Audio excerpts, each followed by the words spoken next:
how much I love Journey Spice. Journey Spice, non-GMO, no salt, no sugar, just all sorts of goodness and smart, environmentally friendly packaging. Pinch the top, take it off. Food tastes better. Comes in singles, 2-packs, and 4-packs. It's Journey Spice. Find them at Amazon.com. Time for Denver's best sports talk with the Altitude Daily. This is the Altitude Daily Podcast. Everything you can't miss from today on Altitude Sports Radio. Mosher, Lombardi, and Kane. You should have been rooting for Indianapolis. Because if you look at the Colts' schedule down the stretch, it's brutal, okay? Let me just lay it out for you right here. Put it on my phone. They play Houston, tough game. At Jacksonville, where they don't play well. At Seattle, San Francisco,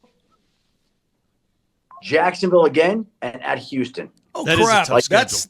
Yeah. That sounds like a whole lot of not fun. Yeah, that's if a you're a minefield. Colts fan. I didn't even realize that. Yeah, and unfortunately, you're right. They may have woken up the Chiefs. I told you that you should be rooting for the Colts to put away. You know, you're asking me last week who you be rooting. I'm not worried about the Colts taking the number 1 seed from the Broncos like that. No, if you're the Broncos, you're worried about Kansas City. Period. Like they're a form. By the way, all their metrics, all their stats, they're all better than last year's. Their yards, like everything's better than last year. They're just sitting there. They're waiting. Nobody's put them away. They had their chances and they didn't do it. They let them hang around. You guys, you can keep rooting for the Chiefs yesterday. So, I mean, I worry about. I'd worry about it. He's got to do his job. Well, I mean, he's Adam Schefter. This is not a new thing for us. I mean, he's getting Monday morning stuff all the time. That being said, guys, I mean, look, they're going to need a little bit of help. I mean, I know they have the same record as Houston and Pittsburgh, and they still have to climb over Buffalo or Jacksonville or whatever. But maybe that's where the Colts come back in and help the Kansas City Chiefs out a little bit, Adam. Maybe they deal a couple of losses to a loss to the Jags and a loss to the Texans and so on, and it allows those Kansas City Chiefs to just keep moving their way up. Look, if they get into a wild card, I'm going to be deathly afraid that they're coming to Denver. I'm sorry. That's just the way I've been trained. By the way, that's what's in my head. By the way, so let's just play that out for one moment. Chiefs get wild card, and they come to Denver. How do you feel about that matchup? Scared. Yeah, I'm scared. Scared to death. Yeah. Yeah, I would not like that one bit. In fact, it may come down to that last game, and you'll be wondering as a Bronco fan, do you want to win this game? What if you win this game and you take them on in the wild card? Listen, nobody wants that. I get it. Totally get it. But you can only control what you can control. So there's no conversation in which you should be rooting this past weekend for Kansas City in that scenario. The Altitude Daily. The morning sprint. People like you are rooting for the witch As I should have been, because I'm Daniel Jones smart. and the Colts. Because I'm smart. All right, so the witch just lives on. So let's all be Kansas Well, City he lives Chiefs on. fans. He lives on. But as of He's the trending, fourth too. quarter, as of the fourth quarter yesterday with Indy and Kansas City, Denver did not control their own destiny to the 1 seed. As of today, they do. All you have to do, even if New England wins out, is win out. You have the tiebreaker over New England at this point. You have a better conference record. You will have a first-round bye, and you get to play the lowest remaining seed on the side of the AFC bracket. That's the thing that matters to me right now. The Colts were going to lose to the Cowboys anyway, You right? don't know that? Is it Colts Cowboys or is it No, Chiefs it's Chiefs Cowboys on Thursday. Yeah. And the Cowboys just came back from down 3 touchdowns against the defending Super Bowl champions. How about old Pickens, man?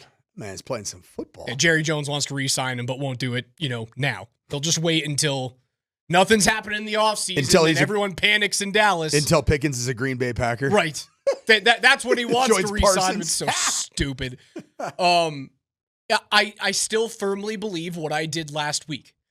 I want you to check off boxes down the road.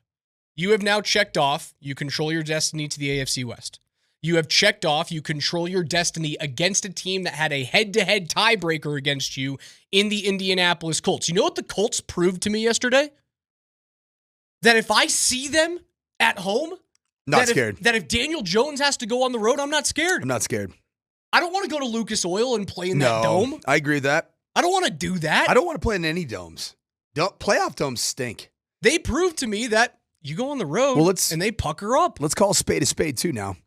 With the Denver Broncos and their build, do you really want the Broncos to ever play in a dome? This is a defensive team. You want elements, man. I mean, even me. You're a team that essentially has a quarterback that's gritty, that's tough, that finds a way, but he's not sexy. Right. He's not flashy. He's not the guy that's going to put up a ton of points and blow you out of the water early on in a football contest. He's not the guy that needs complete silence to orchestrate his offense. He likes gritty, man. He likes grimy. Grimy and gritty happens in these open stadiums here in the month of January and into February. You know what matters more to this team? That defense being able to tee off on a quarterback who has to rely on a silent count. Yes. Who has to rely on holding his ears together as Mile High screams their collective freaking heads off. You know what That's I love what about matters Mile High more and power than killing Kansas City in Week 12. The Altitude Daily. Columbus, Hastings, and DMAC. That sounds like to me. I take it. I go back to this what Tyler said about the Broncos two minutes ago. You're trying to talk about a Super Bowl. You're not talking about just getting the playoffs. You got the playoffs last year. That was expanded by a star player. That if you want to do something special, when he says something special, he's talking about winning the whole thing. And if you can't, if you're 15 games in and you don't think you can get better, or you're at the top of your game 15 games in, you probably ain't going to win the whole thing because it becomes a long season. By the way, you've got 77 games left, or not that many, 67 games left still. So I took it as a good challenge, a good reminder. They win that game when it was Saturday. They get a big crucial stop at about 45 seconds or a minute, down 4, get a great stop, and then a guard decides not to block his man out. He goes, gets the ball, puts it back up, and they go down 6. That finished the game right there, in my opinion. I said so on the broadcast. Yeah, that was a tough game. It back in the day, you would call that a scheduled loss. The NBA doesn't care anything about except for the games that are on national television and Cup games, and so they had a big one on Friday. You start that game at 8:30 at night. Mm-hmm. We left Houston. We didn't have wheels up till about 10 after 1 on Saturday morning. I got in bed Saturday at 3:30, and I didn't have to play that next day. Oh, and I was up at a soccer practice at 8:30. Okay. So, The Altitude Daily. Kretman and Lindahl. Let me just say this, Nate. Do you like their progress? They don't need Patrick Surtain or even Alex Singleton in this matchup. I'd You'd love to have them. It would sure things up. I don't want to play too many games without Surtain. I agree. Because 3-0 without him, and this Commanders team is poo. Yeah, but Spring, like the danger of another stupid late PI against Riley Moss and a sack fumble and goofy things happen in that league. You don't want to play. You want to have to play as little football without Surtain as you possibly can. He is the best player on your team, and you consider the fact of, yes, you were 3-0 without him. It was also they were all 3 field goal games, and I would assume a road game in Washington against the Manders will be a close game. I am assuming close game, and close games can flip on stupid things. I don't want to play this game without Patrick Surtain. If he's 100%, and they're counting on him being back. That's why they didn't put him on IR. Yeah, no, it's funny. If he were to miss this game, you may as well have put him on IR. Well. Yeah, exactly. So, but is this a situation where he would have some sort of brace, or I'm assuming he'll play with a brace the rest of the season. That would be my guess. Okay. And on Alex Singleton, like in the very least, Justin Sternad's pretty good.